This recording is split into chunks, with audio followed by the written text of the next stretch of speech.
Hello, and this is a quick demonstration of interpreting the student summative profile.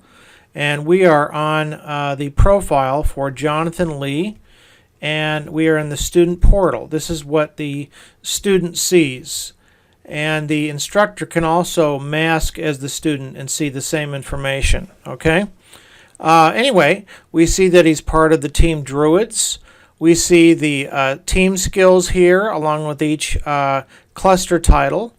And what we see here are, of course, now a completed area of peers percentage feedback. The formative is complete and the summative is complete. Okay? Now, what it's showing again is that Jonathan had 3 peers in his team. Okay? There's 4 people on the team.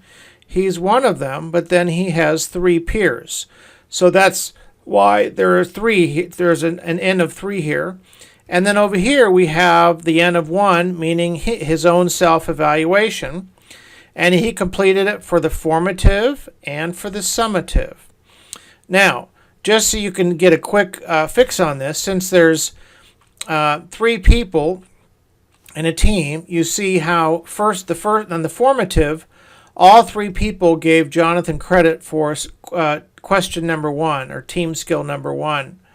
All right, that's why it's 100%.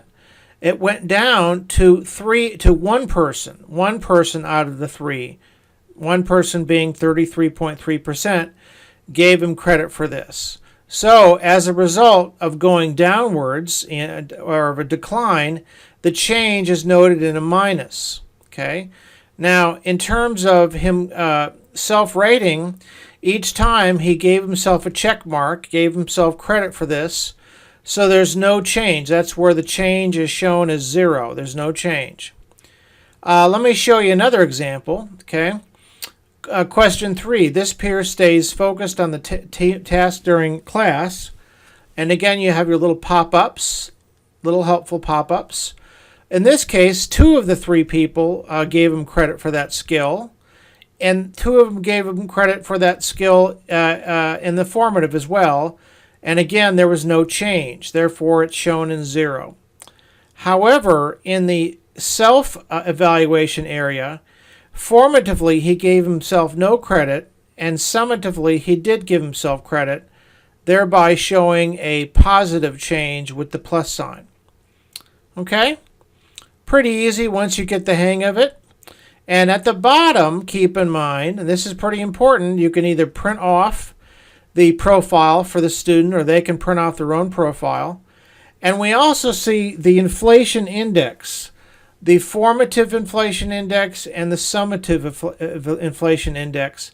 And in each case, he did overinflate 1 person out of the team.